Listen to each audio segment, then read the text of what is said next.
The security alert vibrated against my hip, but it was the thumbnail preview that stole my breath. Unfamiliar balloons were floating across my kitchen ceiling. I expanded the notification with shaking fingers, sound flooding through my phone's speaker. Laughter, clinking glasses, and my brother's unmistakable voice declaring a toast. To new beginnings in our perfect home. The camera feed showed what should have been impossible. My brother Owen standing in my living room, champagne flute raised high, surrounded by nodding relatives and cheering children. They ran wild across the hardwood floors I'd paid to have refinished just last week. My sister-in-law Heather perched on my kitchen island, wine glass dangling from manicured fingers, looking like she belonged there. In a home no one should have known I owned, a home no one had keys to except me. A home I'd equipped with a comprehensive security system just 2 days ago, complete with motion-activated cameras and smartphone alerts. My name is Rachel. I'm 32 and a financial analyst. This is the story of how I reclaimed what was stolen without losing myself in the process. 5 years of overtime, selling my car, canceling vacations, taking on consulting work on weekends, all of it distilled into the deed tucked safely in my glove compartment. The lakeside property had been my silent obsession, my secret project. I'd closed on it 3 days ago without telling a soul, wanting the satisfaction of revealing it on my own terms, at my own moment. Yet somehow, they'd found out. Somehow, they were inside. I pressed my back against my office wall and slid to the floor, the world narrowing to the screen in my hands. The neighbor who'd texted the alert hadn't exaggerated. This wasn't just trespassing. This was claiming. "We deserve this upgrade," Owen continued, his voice carrying through the speaker. "After years of struggling while others had it easy." Others had it easy? My jaw clenched so tightly I tasted metal. I'd worked 70-hour weeks while Owen bounced between jobs, complained about his bad luck, and borrowed money he never returned. Yet our parents always praised his ambition, while treating my stable career as somehow less impressive. I watched him gesture expansively around my living room, the room where I'd planned to finally build the life I'd sacrificed for, the room I hadn't even slept in yet. My finger hovered over the emergency contacts. Then, with a clarity that felt almost serene, I dialed the police instead. "This is Rachel Bennett. I own a home on Willowbrook Lane. There are people inside who shouldn't be there." "Do you know these individuals?" the dispatcher asked. I watched my brother's smug smile as he accepted congratulations from relatives. "Unfortunately," I said, my voice steadier than I expected, "I know them very well." The drive to my house, took 19 minutes. I left my office immediately, property documents already in my work bag where I'd kept them since closing. I parked across the street, positioning my car where I could see both my phone screen and the front of the house. I watched as police cruisers pulled into the driveway, their lights painting the pristine white exterior in alternating red and blue. Through my phone, I watched the panicked scramble inside. Heather hurriedly hiding wine glasses, Owen straightening his shirt, children being ushered upstairs. When Owen opened the door, his practiced smile was already in place, the same smile he'd used since childhood when caught taking something that wasn't his. "Evening, officers. Is something wrong?" "We received a report of unauthorized individuals on the premises," one officer said. "May I ask who owns this property?" Owen's posture shifted subtly, his chin lifting. "This is our new family home. We just closed on it." The lie slid from his lips so effortlessly it almost sounded true. Almost. I stepped from my car, clutching the folder containing every document. The mortgage approval showing only my name, the wire transfer receipts, the deed with my signature still crisp on the final page. The night air carried the scent of the lake as I walked up the driveway, gravel crunching beneath my feet. Owen's expression transformed when he saw me. Surprise, then irritation, then a flicker of something darker before he composed himself. "Rachel," he forced a laugh, "what are you doing here?" I handed the folder to the closest officer. "This is my house. I closed on it 3 days ago. They broke in." The officer examined the paperwork while his partner kept his attention on Owen, whose smile had become rigid. "These documents confirm Ms. Bennett as the legal owner," the officer said, returning the folder to me. "Sir, unless you can provide proof of ownership, you'll need to leave immediately." Heather appeared in the doorway, her voice sharp. "This is ridiculous." "Owen, tell them." "There must be some mistake," Owen said, his charm fraying at the edges. "Our parents helped us with this purchase." "Rachel must be confused." "The documents are quite clear," the officer replied. "Ma'am, would you like us to issue a trespass warning?" I looked past Owen into the house I'd sacrificed everything for. Balloons with "new home" printed on them drifted against the ceiling. A banner hung across the fireplace. "Congratulations, Farrell family." My family name, but not their home. "Yes," I said, the word quiet but firm, "and I want it documented." Owen's eyes narrowed, all pretense evaporating.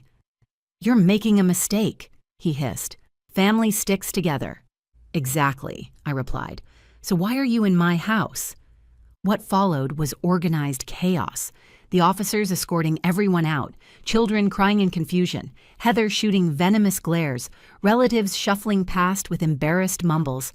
Through it all, Owen maintained eye contact, his expression promising this wasn't over.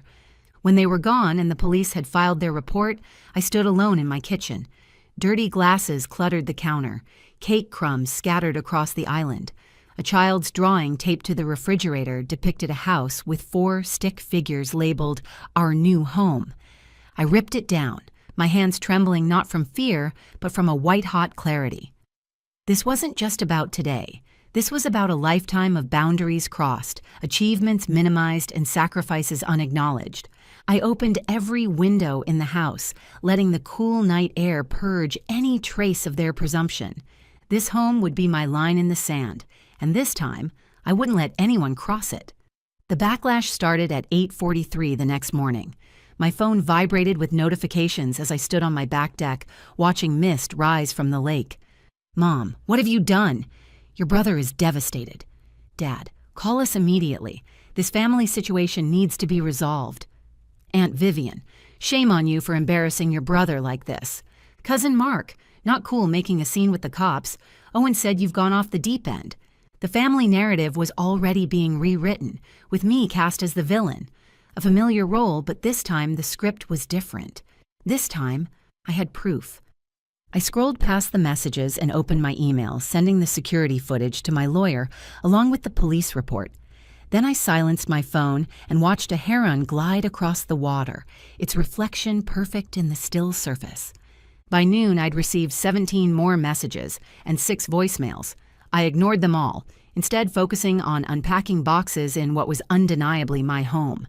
With each item I placed, books on shelves, dishes in cabinets, clothes in closets, I reclaimed another inch of territory. The doorbell rang at 3:17. My parents stood on the porch, their expressions a practiced blend of disappointment and concern. "Rachel," Mom said, attempting to step inside. I blocked the entrance. "You can talk to me from there." Dad's face reddened. "This isn't how we raised you to treat family." "Interesting definition of family," I replied. "Does it include breaking into someone's home and claiming it as your own?" "Your brother made a mistake," Mom said, her voice dropping to the soothing tone she'd always used when explaining away Owen's actions. "He was just excited. They've been struggling so much with that tiny apartment, and when he heard about this beautiful place—" "How exactly did he hear about it?" I interrupted. "I told no one." They exchanged glances. "The real estate agent is Cousin Jennifer's friend," Dad admitted. "She mentioned you'd bought a lakeside property." Professional ethics violated. Family boundaries crossed. Typical. "Owen thought it would be a wonderful surprise," Mom continued, "to help furnish it to make it a proper family gathering place. By breaking in and throwing a party claiming it was his?" Dad's patience visibly thinned. "The point is, this house is much too big for just you. Owen has a family, 3 children. It makes more sense." "No," I said, the word like a door closing. "What makes sense is respecting ownership. What makes sense is acknowledging that I worked for this. What makes sense is leaving now and telling Owen that if he comes near my property again, I'll press charges for breaking and entering." Mom gasped. "You wouldn't." I met her gaze steadily. I already have the paperwork ready. They left with threats of family meetings and promises that this isn't over. I locked the door behind them, my heart pounding but my resolve stronger than ever. That evening, I received a text from Owen. "We need to talk like adults. Meet me at Riverside Cafe tomorrow, 1 p.m. I considered ignoring it, but confrontation delayed was merely confrontation postponed. Better to end this cleanly. I'll be there. The cafe bustled with lunch crowds when I arrived the next day. Owen sat at a corner table, dressed in the tailored shirt and polished smile he wore for important negotiations. I recognized the setup immediately. Public location to prevent a scene, casual environment to suggest reasonableness. "Rachel," he stood, gesturing to the chair opposite him. "Thanks for coming." I remained standing. "What do you want, Owen?" "Please sit. I've ordered your favorite, lemon tart and Earl Grey." The same tactic he'd used since childhood, small gestures to distract from larger transgressions. I sat but pushed the plate aside. "You have 10 minutes." His smile flickered. "Look, things got out of hand." "I admit that. But you have to understand our situation. The kids need space to grow. Heather deserves a nice home after supporting me through everything. When I heard you'd bought that place alone, without even discussing it with family. Why would I discuss my personal financial decisions with you?" "Because we're family," he said, as if explaining something obvious. "Family shares. Family supports each other. Like when you shared that you were planning to claim my house as your own? Like when you supported my career by telling everyone at Thanksgiving that anyone could push numbers around?" He waved dismissively. "Ancient history. We're talking about now, about a solution that works for everyone." "There already is one. I own the house. You don't." Owen leaned forward, lowering his voice. "Mom and Dad think we should share it. They've always taught us to share." "Share what's yours, not take what isn't," I countered. His expression hardened. "They're prepared to help me legally. Did you know there are family property precedents? That verbal agreements about shared family assets can be binding?" I almost laughed. "There are no verbal agreements. There are security recordings of you breaking in and falsely claiming ownership. There's a police report. There's a deed with only my name on it." "It will get ugly," he warned. "Family gatherings, holidays, Mom and Dad's anniversary. Do you really want to be the one who divided everyone?" The familiar weight of family expectation pressed down. The assumption that I would yield, accommodate, sacrifice. That piece was my responsibility, never his. I stood, placing my hands flat on the table. "Owen, let me be absolutely clear. That house is mine. Not yours, not ours, mine.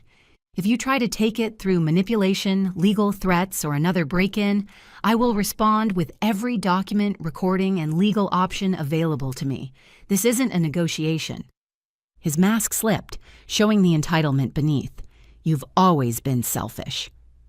Always had to prove you're better than everyone. Well, congratulations. You've proven you're willing to hurt your own family for bricks and mortar." I felt a strange calm descend. "No, Owen. I've proven I'm willing to protect what's mine from someone who never learned the difference between ours and yours." As I walked away, he called after me. "You'll regret this when you're all alone in that big empty house." I didn't turn back. For the first time in our shared history, I wasn't the one who would be living with regret. The escalation was predictable. Within days, social media filled with carefully crafted posts. Owen and Heather with their children squeezed into their apartment, captions lamenting how some people hoard space while families struggle. Relatives commented with supportive outrage. Friends I hadn't spoken to in years messaged asking why I was being so difficult about sharing. The narrative spread like carefully directed wildfire. I documented everything: screenshots, messages, the increasingly hostile voicemails.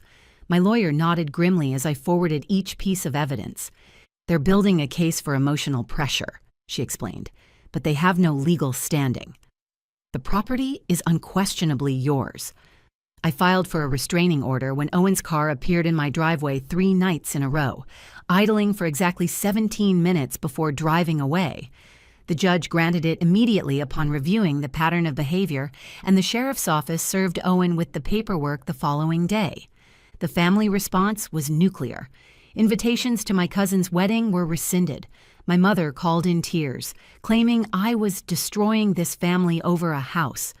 My father's message was shorter. Your grandfather would be ashamed.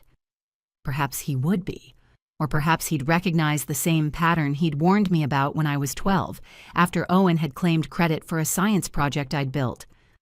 Some people believe they're entitled to the fruits of others' labor.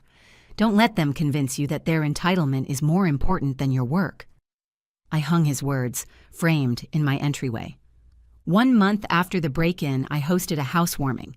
Not for family, but for the colleagues who'd covered my shifts when I worked overtime, the friends who'd encouraged my savings plan, the neighbor who'd alerted me to the intrusion, people who understood the value of boundaries. As they filled my home with genuine congratulations and thoughtful gifts, I realized something profound. Family isn't defined by shared DNA, but by shared respect. That evening, after everyone had left, I sat on my deck watching fireflies dance over the lake. My phone buzzed with a text from a number I didn't recognize. I told Owen what he did was wrong. Not everyone in the family agrees with him. Congratulations on your beautiful home, Cousin Diane. I saved the number, grateful for the small bridge in what had become a family divided by my refusal to yield. I later learned she'd gotten my number from a mutual friend after her previous messages, through family channels, had been blocked. It wasn't reconciliation with everyone. It wasn't the fairy tale ending where my brother acknowledged his wrongs and the family united in understanding. It was something more valuable, proof that standing firm didn't mean standing alone. 2 months later, I received official notice that Owen and Heather had purchased a home across town, smaller than mine, but within their actual budget. The social media campaign quietly disappeared. Family gatherings remained tense, with some relatives still treating me as the villain of the story. I filed a formal complaint against the real estate agent who had disclosed my confidential purchase to Cousin Jennifer. The state licensing board issued her a formal reprimand and fine for ethics violations. As for my parents, we established a fragile peace built on clear boundaries. They now call before visiting and have stopped bringing up sharing the house. Christmas was spent at separate tables, mine filled with chosen family, theirs with those who still believed Owen's version. The divide was painful but necessary, a price paid for self-respect that I would willingly pay again. But the key fact remained unchanged. When I turned the lock each night, I entered a space that was unquestionably mine, a space I'd earned through work, protected through resolve, and filled with a life built on my own terms.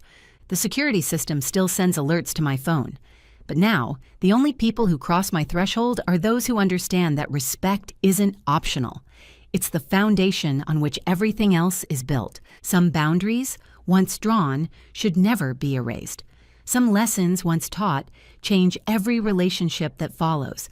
And some victories aren't about winning against others, but about finally standing firmly for yourself.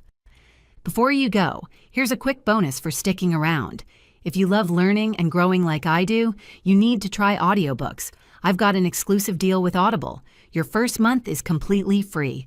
That's access to over 500,000 titles. Zero cost to you.